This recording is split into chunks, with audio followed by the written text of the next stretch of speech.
After finishing my sales rounds, I returned to the office to find it empty. Most of the lights were off. I always thought sales jobs required more motivation and hard work, but this department seems dead. Neither the director nor the manager seems motivated at all. They leave for a brief sales call, return soon after, and just relax with a cup of coffee. 2 years ago, a lively new recruit joined this place. A recent university graduate named Ethan Mitchell. He's 3 years younger than me and brings some energy to our otherwise dreary days. I'm back. While I was organizing the client information from today's visits, I heard Ethan's tired voice echoing in the empty office. "Hey, good job out there." I greeted my junior colleague with a stretched-out voice. Wait, is it just you, Don? Did everyone else already leave? He looked at me with a surprised expression. I forced a smile and nodded. Don, I'm starting to get worried about this department. Setting his bag on the desk and taking a seat, Ethan leaned back in his chair. I feel the same way, I agreed, typing away on my computer. I've been thinking about finding a new job lately. Upon hearing this, Ethan shot up from his chair. Hold on, Don. Seriously, that'd be a problem. But I don't want to waste my time here. I get that, Ethan said, sitting back down. And then he booted up his computer. Right, makes sense. He murmured in a soft voice. You too, huh? I shifted my gaze from my computer to Ethan. He looked back at me with a disheartened expression. It's tough to find any job satisfaction in this department, don't you think? I couldn't help but nod in agreement. If you leave, Don, I can't handle this department on my own. It wouldn't be an exaggeration to say that Ethan and I run the department. But isn't it a bad look to switch jobs just 2 years out of university? Don't they say give it at least 3 years or something? Ethan had a point. Still, my motivation for this job was downhill. It might be okay for you, Don, since you've been here for 5 years, but for me. When did this become such a lifeless department? Looking back, it started about a year ago. That's when our current director came in. He seemed unhappy with the transfer from the planning department to sales. Ethan has only known this unmotivated sales department for a year. Hey, maybe you should think about finding a new job too. You've got a knack for sales, you know? Ethan nodded slightly as he began to organize his client information. If you're considering a new job, Don, maybe I should too. He sounded unsure. Oh, by the way, I remembered something. Isn't your father a CEO, Ethan? Saying that, Ethan laughed weakly. Well, he's a CEO after all. Seeing his exhausted expression, I decided not to continue on that topic. There must be something going on with his family. I changed the topic to lighten the mood. By the way, are you prepared for the client meeting day after tomorrow? This time, I've left all the preparations for the client meeting to Ethan. It's my first time handling everything, so I'm a bit nervous. I heard the director at the client's place loves fish, so I chose a traditional restaurant. Good choice. They're a big client, so it'd be great if we can seal the deal. Let's give it our best. When I said that, Ethan gave a big smile. On the day of the meeting, Ethan and I arrived early at the restaurant we'd reserved. We checked out the restroom and had a brief chat with the staff, and then waited for our clients. It took Ethan several visits to get this client to even look at our materials, and finally secure this meeting. After waiting for quite some time, the client arrived considerably later than planned. It seemed like they didn't consider our meeting important. This is the place. I don't really like this restaurant. It's not to my taste. Hearing his first words, I sighed internally. He looked down on us, treating us like we were beneath him. I glanced at Ethan, and he gave a wry smile. Mr. Smith, Thank you so much for taking time out of your busy schedule to join us today. As Ethan shook Mr. Smith's hand in respect, I did the same. It seemed Ethan was a bit flustered. I prepared a business card and handed it to Mr. Smith. Nice to meet you. I'm Don Robinson from the sales department. Thank you for taking time out of your busy day for this meeting. Mr. Smith looked annoyed as he took the card and passed it to Mr. Taylor beside him. Mr. Taylor managed a stiff smile. Is Mr. Thompson not joining us today? I realized from Ethan's words. It seemed Mr. Smith wasn't originally planned to attend. Thompson wasn't feeling well, so I made the effort to come.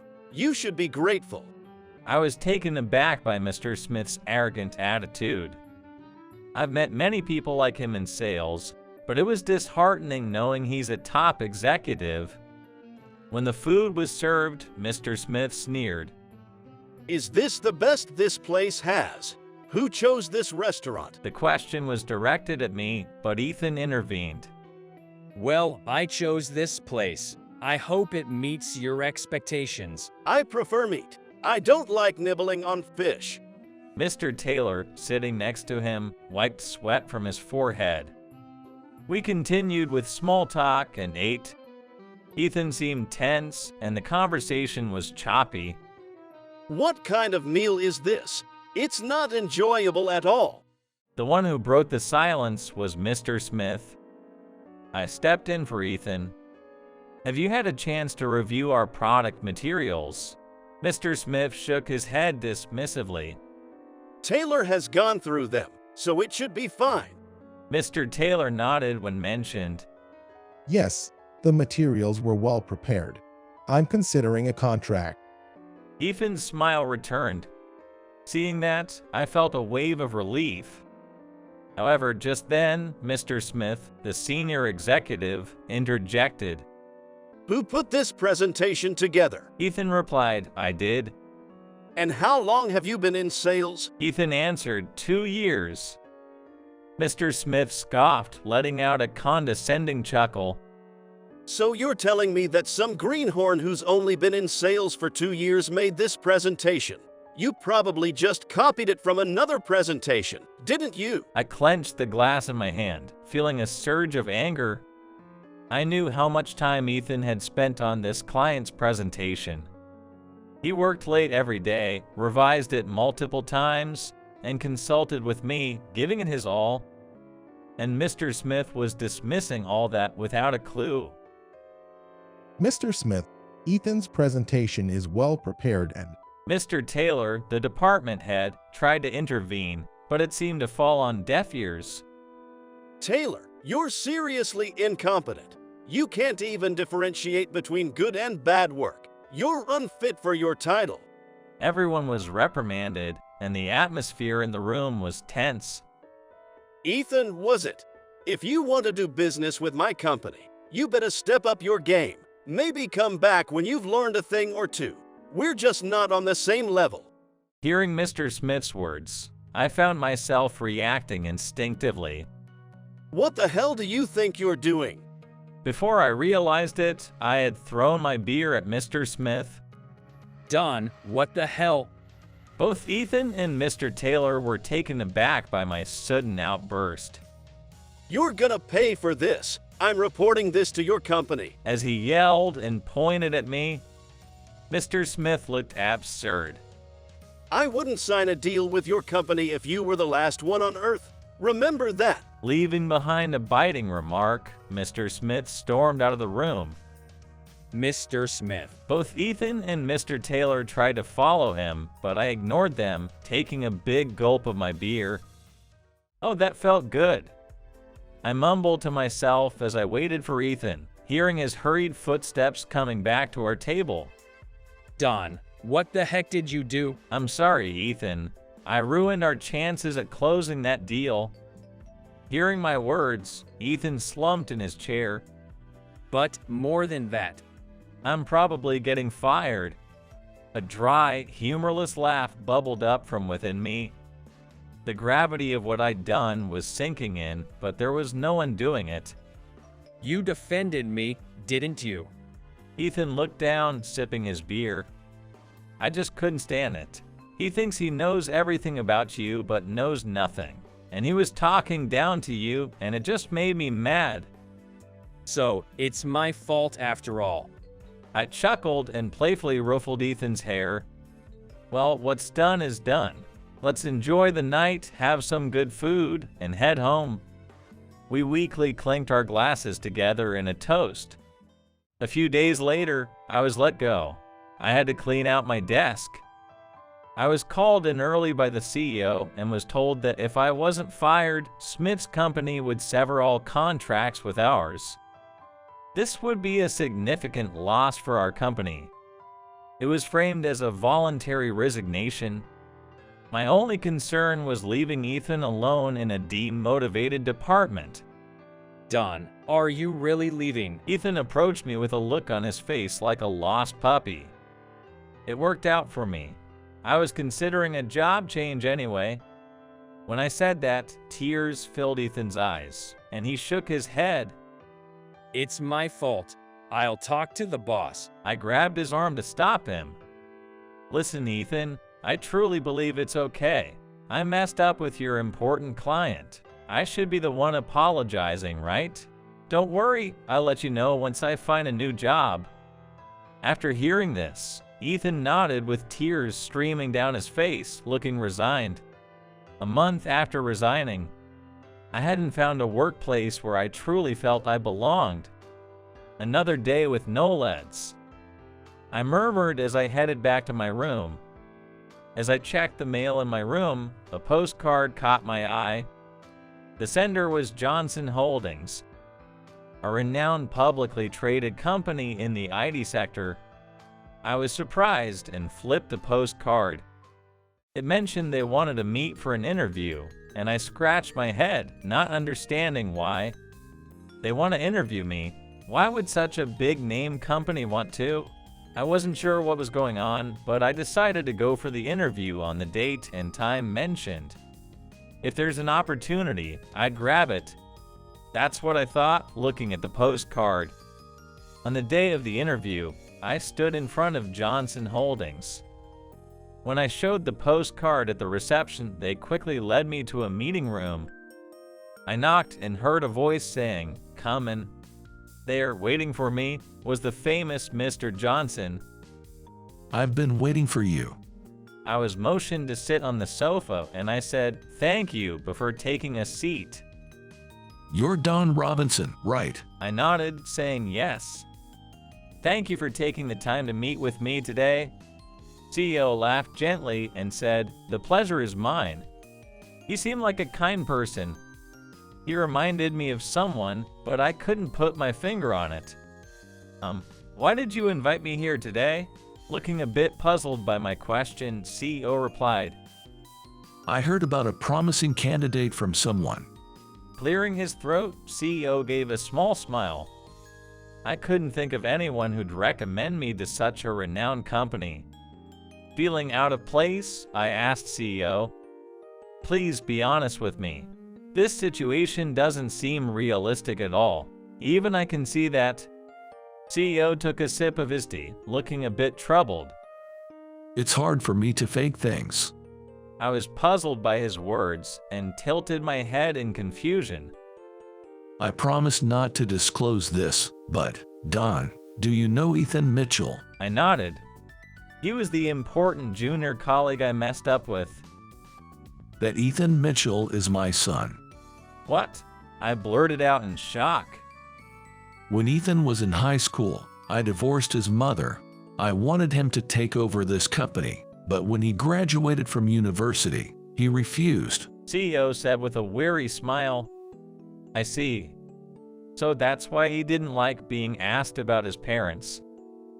I'm aware of my selfishness. I've left everything concerning Ethan to my ex-wife and never really acted like a father should. All I could do was listen. But the other day, Ethan suddenly showed up at my place.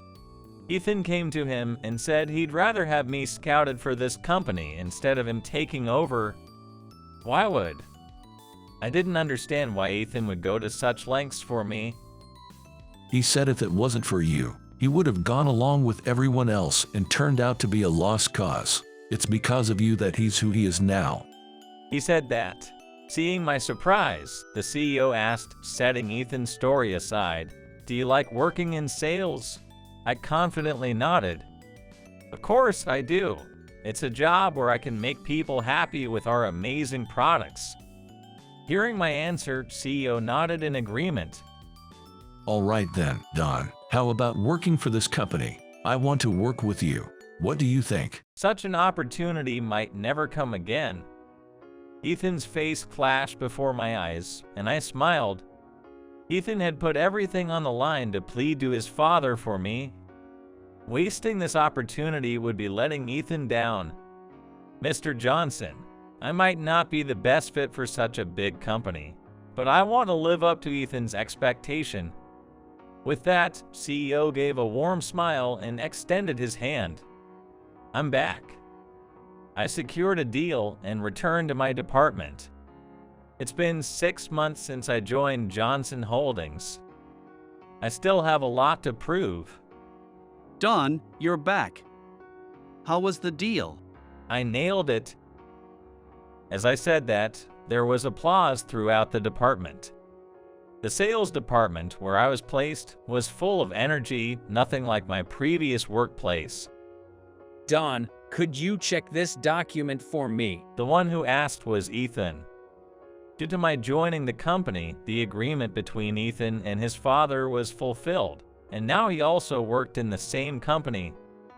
It seems he's still hiding the fact that he's CEO's son. Got it. I'll review it. Go ahead and set up the appointment with the client. With shining eyes, Ethan nodded in agreement. Indeed, a fulfilling workplace makes a world of difference. Seeing Ethan working hard genuinely made me happy. If it weren't for Ethan, I'd probably be in a much worse place. Thanks, Ethan. For what? He looked puzzled. I owe Ethan a big time. He saved me. In my mind, I've always seen Ethan as a rival. Having such a great rival motivates me to work even harder. Ethan, the afternoon meeting's about to start. Hearing that, a cheerful shout from Ethan echoed throughout the office.